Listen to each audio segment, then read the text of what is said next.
Hi guys, I'm Devina. Welcome to my channel, Open Your Mind. Now in this video, we're going to discuss an introduction to yoga. We're going to explore some lesser known facts about what yoga really means, its ancient origins, its spiritual purpose, and how in fact yoga is a science and a technology. A bit about me, I'm a journalist and an actor, and this channel is an extension of my passion to explore ideas beyond those that meet the eye for the purpose of raising one's consciousness. I'm so excited to share the wisdom that I find along the way and to take you on this adventure of awakening the mind and to understand how really to deal with this life effectively. Now, the reason why I believe yoga is so important is that through all the studies that I've done, all the seeking and exploring different philosophies, I have found that the fundamental truth mentioned across the board funnels down into one single source, which is Patanjali's Yoga Sutras. Now, this is an ancient text, it's thousands of years old, and it holds some very fundamental wisdom about human life, the body, and the mind, and how to control it. On this series, we are going to explore each of the 196 of Patanjali's Yoga Sutras or short phrases, understand what each and every single one of them means, and unlock this hidden wisdom, and understand how to apply it in a modern day context. In order to do this, I'm going to be talking with my mentor and teacher, Vishu, who has been teaching yogic philosophy, Tantra, and meditation across India for many, many years now. But before we go on this very exciting journey to understand the hidden wisdom in Patanjali's Yoga Sutras, it's very important to get the basics of what yoga truly means. So please do sit back, relax, enjoy this video, hit the subscribe button below and stay up to date with my weekly uploads, and join me on this adventure to open your mind.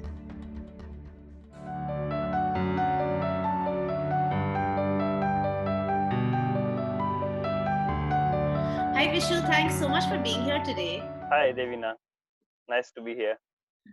So Vishu, today we are going to start from the very basics to understand the fundamental meaning of the word yoga and understand how the way it's taken today in modern day society is very different from the origins. When I started my studies of yoga, I discovered some very interesting concepts. First of all, the concept that yoga is actually a science and a technology. And this is not something that you hear commonly or not something you would think naturally when you think about yoga. So can we start by really understanding the basic meaning of yoga and what makes yoga a science and a technology? The word yoga, it came from a Sanskrit root yuj, which means to unite, to merge something together, to bringing together. So when we bring together, when we merge, when two become one, that is state we call yoga. Simply, if I talk about mathematics, if I see 2 plus 2 is equal to 4. So 2 plus, what is that plus? Plus is yoga, which unites the 2 and 2 and makes them 4.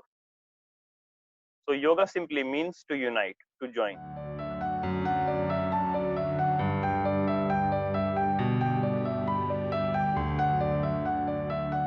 And then this word yoga was mentioned in Indian philosophies, like in Vedas, in Rig Veda, it is mentioned.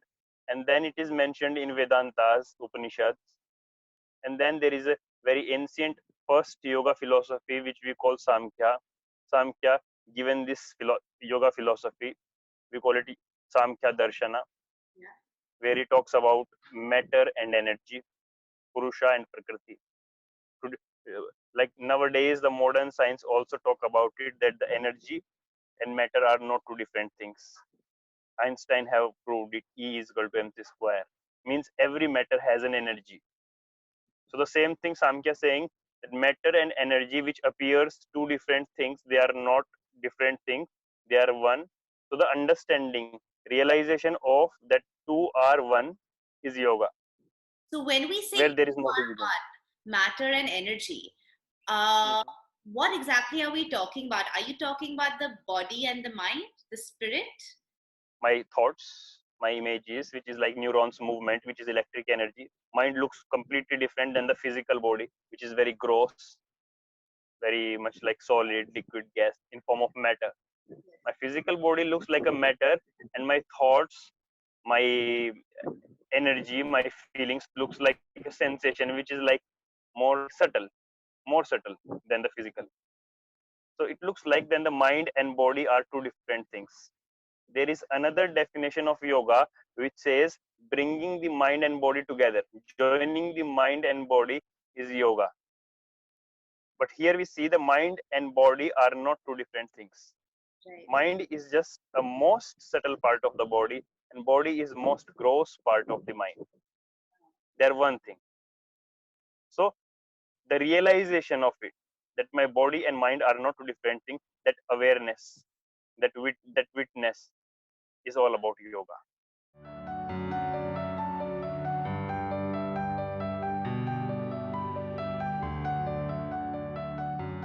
So, what does it mean then to say that yoga is a technology? What does this mean?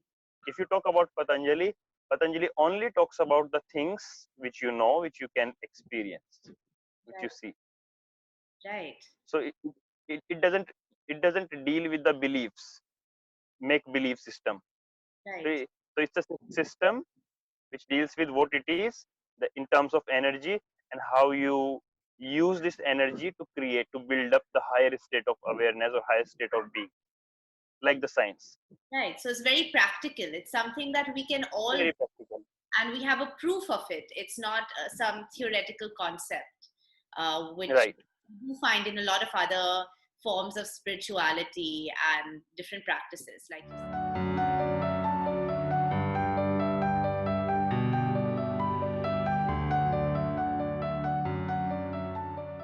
So now you've mentioned Patanjali, but you also mentioned some ancient Indian texts. So let's really understand what is the true root, the origin of yoga. Where does it come from? Where was it first mentioned? See, we call the father of yoga to Patanjali, because Patanjali have given the formulas through which we live in yoga. Right. How we live, how we can apply the yoga in our life. So the root, the base is given by Patanjali. But before Patanjali, there was a saint Kapila. I shouldn't say saint, it's a sage Kapila.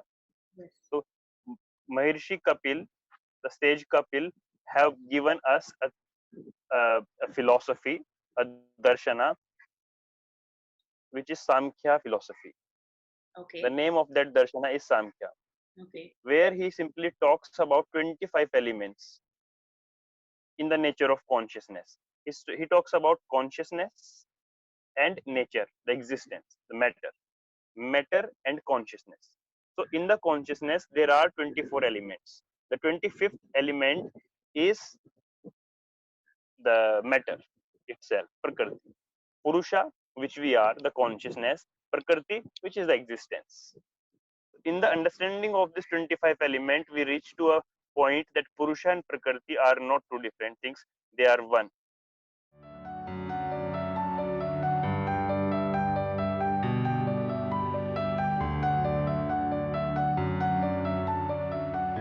So, in order, then, what is the connection between this philosophy and, say, Patanjali Sutras, or perhaps even the Bhagavad Gita and the Vedas, I believe, all have some connection Right.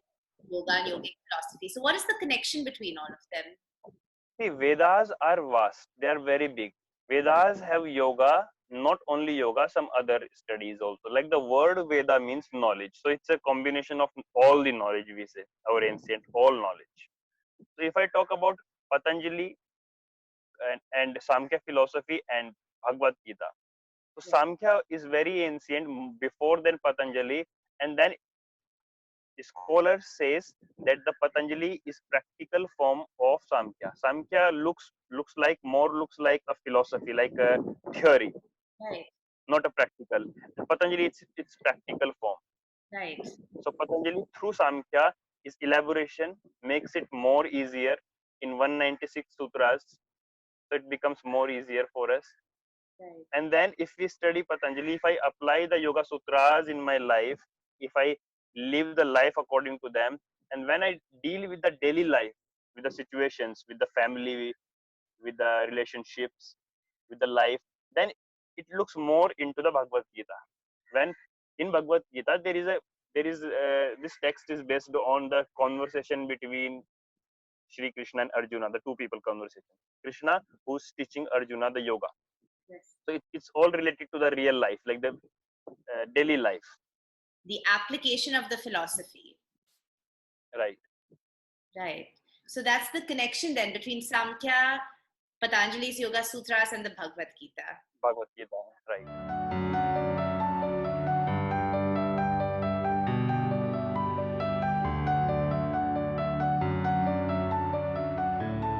So we are going to really deep dive into our study of Patanjali's Yoga Sutras, right? And like you mentioned, there are 196 sutras in total.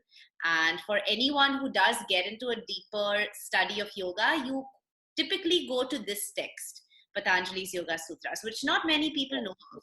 It's kind of this ancient source of wisdom, this hidden wisdom, but there are many ways in which that wisdom, or rather in every way, that wisdom can be applied to our modern day lives as well.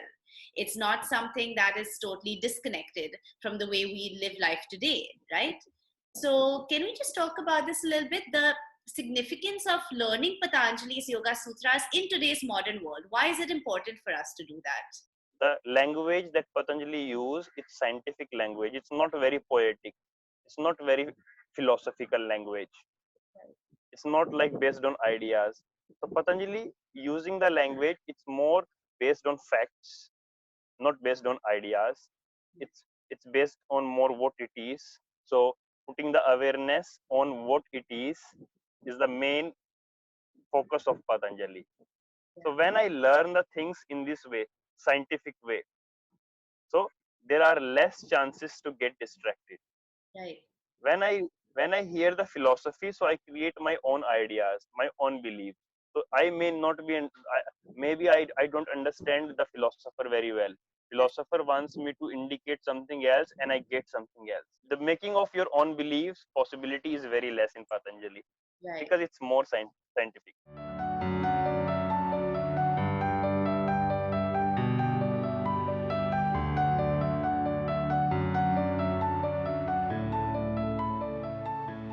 How is it that in today's world, when so many people are practicing yoga, myself included, I started from a very young age, and I really connected yoga with exercise more than anything else, with exercise. So how is it that we don't know about it? And I really call Patanjali's Yoga Sutras, which I have discovered through my studies with you, in fact, as a hidden text.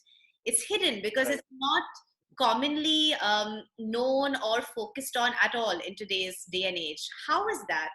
How is it not more spoken about? See, if I see the Patanjali Yoga Sutra, there are formulas. So through these formulas, one has to work on themselves. Like I get formula and now I apply the formula, I have to work on it. But there are many systems already in the society where you don't have to work, or you only listen to a philosopher, to a priest, you go to any place, like you just listen them and you think that listening is enough. But in Yoga Sutra, you only have these formulas. Through this formula, you have to work on them through your awareness. Even if I get sad or if I get bored, I just look for another people. Maybe somebody can help me. Yes. So Looking externally for anything to get you out of psychological problems is what we all tend to do. It's very true. exactly. So we should, according to Patanjali, if you have these formulas, you don't need anybody else to go. So Right. through by your own understanding, by applying the formulas, you may solve a problem by your own.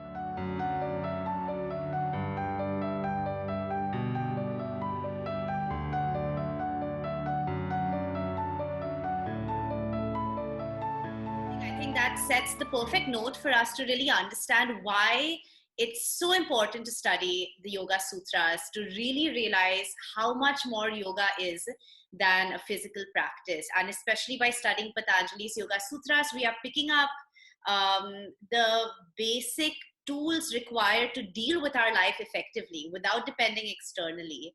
So Right. can you just briefly summarize and tell us, for those who would like to deepen their knowledge of yoga, and yogic philosophy. What can they expect now moving forward with the study of the Yoga Sutras? And for those perhaps who don't know much at all, who maybe are just starting their journey, what should they expect? The truth of the life is there is no result and conclusions. We are not reaching to a conclusion and result, which is a truth of the life.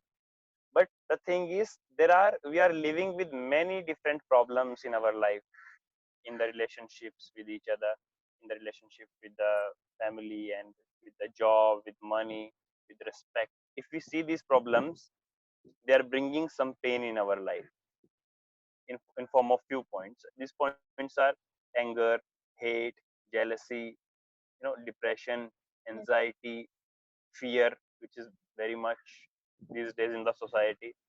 So these few points are there in which form the pain comes. So if I see, if human have solved any problem yet, by the psychology, by the philosophy, by the religion and all, if I see, have human got the solution of any problem? Have human become free from jealousy or fear or anger or anything? We don't see any. No. We see the human have not solved any problem yet. From thousands of years, actually. Thousands of years. Solved lots of scientific and knowledge-based Right. issues and advanced in this way. But the evolution of our consciousness and these things, like you mentioned, anger, fear, jealousy, that's true from probably the beginning of time, have existed and not gone anywhere. Patanjali is important because Patanjali is giving me a scientific way of looking at the life. So scientifically, I look my within, the science of myself, my mind, how my mind functions, what are the basic principles of the mind. On the base of this principle, this mind works, this functions. Simply, like if I want to discover something outside world as a scientist, so I need these formulas of gravity, law of motions, law of magnetic field, and like the formulas of magnetic field, they all help me, right? Yes. Those scientists have found. So in this, if I compare the Patanjali with this, so like the Einstein, Newton, they are the scientists of the outside world, and Right. Patanjali is a scientist inner world. Wow. So if I want to progress in the outside world, I need to take the help of Einstein formulas given by the Newton, Heisenberg and all. Similarly, I take the formulas from Patanjali. They help me to discover myself within me. They discover outside, I discover here my inside.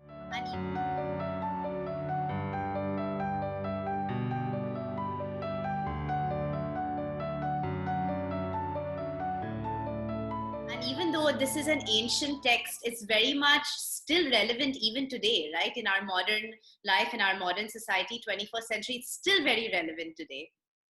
Scientific facts doesn't change. If water boils on 100-degree, water become vapor on the 100-degree temperature, 1 atmospheric pressure. It was there 1000 years before, it is today, it will be forever. 1 atmospheric pressure, 100-degree temperature, water become vapor. That's it. Absolutely. It doesn't change. Absolutely. It's a science. Yes. Let's figure out how are we going to study this. I know that there are 196 sutras in the book. So what is our approach to understanding them? The explanation only indicates towards the awareness. Like the listener will get awareness to see themselves. So our aim through this conversation is to show the listener the mirror. They will see the mirror. They can see themselves through this. If they are really listening it, so they will see the mirror. They will see their life in it. As human mind functions, it's same. The principles of human mind are same everywhere. So when we will talk about it, it will reflect your past, your life, your behavior, your nature, what happened with you, and how you react to the world. It will reflect all these things, and that awareness is very important to looking at yourself. Yes. It transforms you. It solves the problem. The one line which I heard that stuck with me, and I apply it to myself every single day, is this idea of learning or realizing how to live life playfully, how to live life like a child, no matter what age you are. Because child have that quality to observe, to see, not merely thinking and like judging. Child don't judge very much. Child more see it as it is, the truth. It's very fresh. Absolutely. Great, Vishu. Thank you so much. It's so exciting. We're about to start our journey now, exploring each of the 196 sutras. In each video, we will discuss a few sutras at a time and really deep dive into this amazing, hidden, ancient philosophy and learn how to apply it in our modern day lives. Thank you so much for watching. We've been talking about the introduction to the true meaning of yoga and its origins. On the next video, we're going to start our study of Patanjali's Yoga Sutras, starting with the first three, which are all about mindfulness. If you found this conversation interesting, please do hit the subscribe button below, like, comment, and share this video. Join me again on the next video as we continue our journey to open our minds.